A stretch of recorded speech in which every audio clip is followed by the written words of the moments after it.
여러분 안녕하십니까? 포항 MBC 뉴스데스크입니다. 포스코 포항제철소 성폭력 사건과 관련해 고용노동부가 직권조사에 착수했습니다. 사업주인 포스코가 피해자 보호를 위한 의무를 다했는지를 중점적으로 들여다보고 있는데 사측이 이 같은 의무를 소홀히 하고 2차 피해를 방치한 것으로 보이는 녹음 파일들을 MBC가 확보했습니다. 박성아 기자가 단독 보도합니다. 지난해 12월 피해 여성은 같은 부서 상사 1명을 직장 내 성희롱과 괴롭힘으로 회사에 신고했습니다. 직원들이 많이 보는 앞에서 그런 행위를 했기 때문에 성적 수치심은 당연히 들었고 수차례 그만해달라고 부탁도 하고 화도 내고. 해당 상사는 사내 조사 끝에 감봉 3개월의 징계를 받았지만 여전히 성희롱이 아니라 장난이었다고 주장합니다. 제가 제일 잘못된 부분이 회사 후배 여직원으로 대해야 되는데 이제 동네 친구처럼 대했다. 장난을 친 건 인정을 한다. 이런 분위기 속에서 2차 피해가 이어지자 여성은 다른 부서로 이동했지만 불과 2달 만에 원래 부서로 돌아와야 했습니다. 부서 책임자에게 항의했지만 오히려 여성을 탓했습니다. 돌아와라고 그렇게 얘기를 했고 가까운 입장에서 제가 반박을 할 수 없는 입장이었습니다. 강압적인 복귀 아닙니까 이거? 그렇긴 하지만 네가 필요했다면 소장님 조금만 더 시간을 주십시오 했더라면 좋지 않았을까. MBC 보도 이후에야 포스코 측은 당시 부서 이동 처리 과정에 문제가 있었다고 시인했습니다. 당시 선임한테 좀 더 면담을 좀 요청을 드려보고 한 번 더 여쭤볼 걸 이 생각이 너무 지금 많이 들어가지고요. 하지만 인사이동 경위에 관한 취재진의 문의에는 피해 여성이 원부서 복귀를 요청했고 강압도 없었다며 정반대 입장을 내놨습니다. 고용노동부는 오늘 포스코 사측이 피해자 보호 의무와 2차 피해 방지 의무를 이행했는지에 대해 직권조사에 들어갔습니다. 피해 근로자가 원치 않은 상황에도 불구하고 만약 그렇게 인사처분이 일어났거나 했다라고 하면 그 부분이 이제 불리한 처우 소지가 있는지 이제 저희가 볼 수 있는 거고요. 사측이 직장 내 성희롱 피해자에게 불이익을 줄 경우 3년 이하의 징역 또는 3천만 원 이하의 벌금형에 처할 수 있습니다. 노동부는 또 포스코 포항제철소 내 직장 내 성희롱과 성차별 등의 위험 요인이 있는지 조직문화 진단에도 착수했습니다. MBC 뉴스 박성아입니다. 고용노동부가 포스코 포항제철소 직장 내 성희롱 성폭행 사건에 대해 지난 20일 MBC 보도 이후 직권조사가 진행 중이라고 밝혔습니다. 고용노동부는 신속하고 공정한 조사를 통해 포항제철소의 법 위반 사실이 확인되는 경우 형사 입건과 과태료 부과 등 엄정 조치할 계획이라고 밝혔습니다.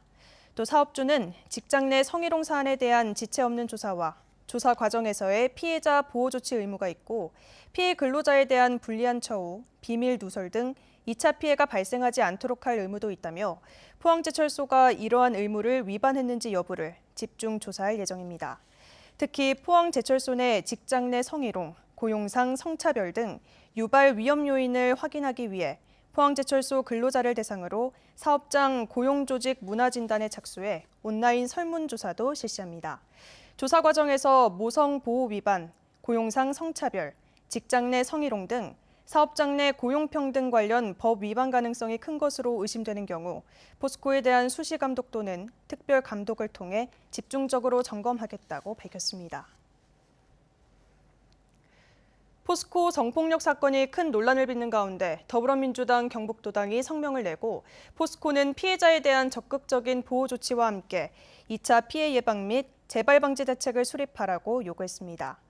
이번 사건과 관련해 포스코는 피해자에 대한 적극적인 보호 조치나 가해자 분리 조치, 2차 피해 예방 등 기본적인 원칙조차 지키지 않았다고 비판했습니다. 또 포스코는 부실한 직장 내 성희롱 예방 매뉴얼을 전면 개선해 피해자 보호에 만전을 기하고 전수조사를 실시해 강력한 재발 방지 대책을 수립하라고 요구했습니다. 특히 수사기관도 이번 성폭력 사건과 관련해 공정한 수사를 통해 피해자를 보호하고 가해자를 강력히 처벌하라고 촉구했습니다. 포항문화방송이 최근 포스코 케미칼 하청 갑질을 보도하고 공정위가 시정명령도 내렸는데요. 갑질 피해를 당했던 세강산업은 지난 2019년 계약이 해지됐습니다. 이후 포스코 케미칼은 다른 업체와 계약을 했는데 이 업체가 적절한 건설업 면허를 가지고 있는지 논란이 일고 있습니다. 경찰에서는 관련 수사가 진행되고 있습니다. 배현정 기자입니다. 포스코 광양제철소 코크스를 건조하는 기계 내부입니다.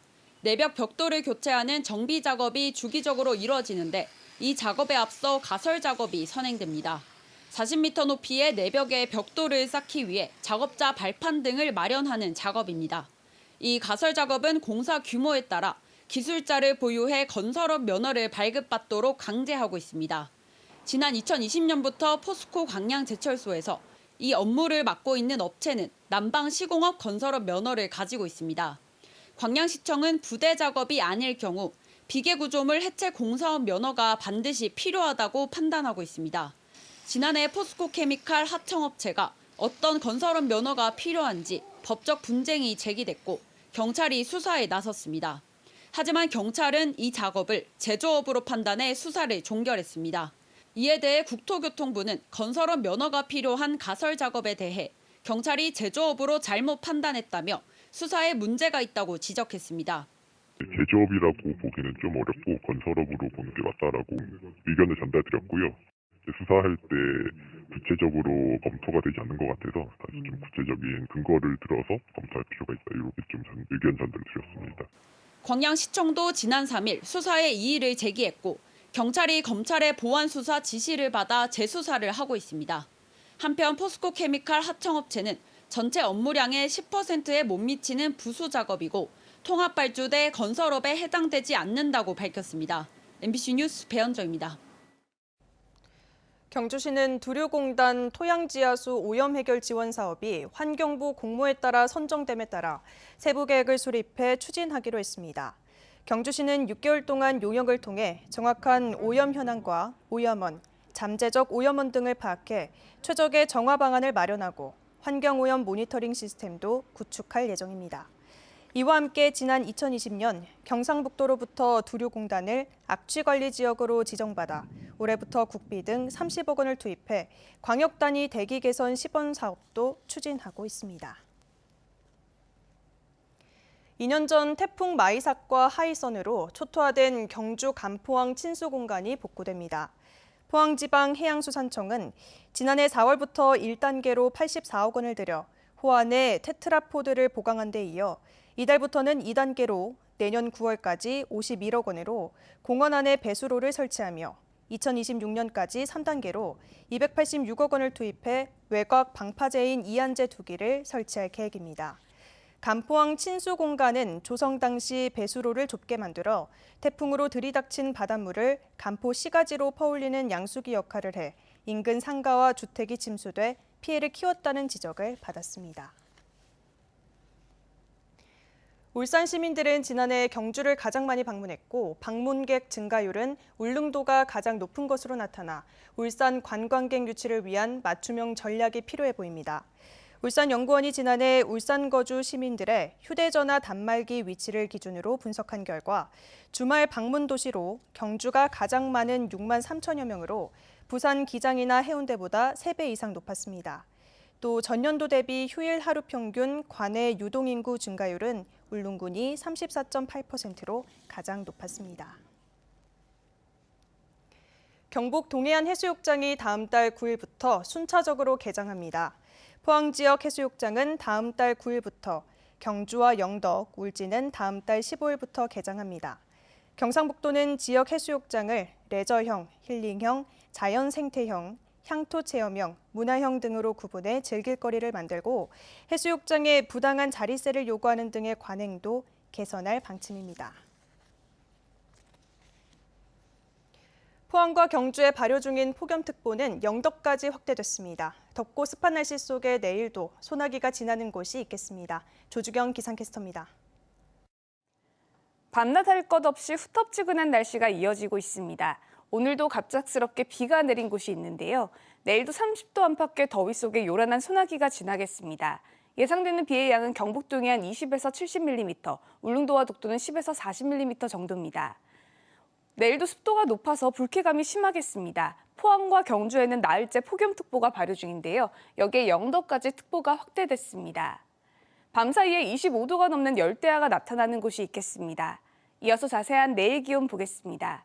내일 아침 기온은 23도에서 27도 분포로 오늘과 비슷하거나 2도에서 3도가량 높게 출발하겠고요.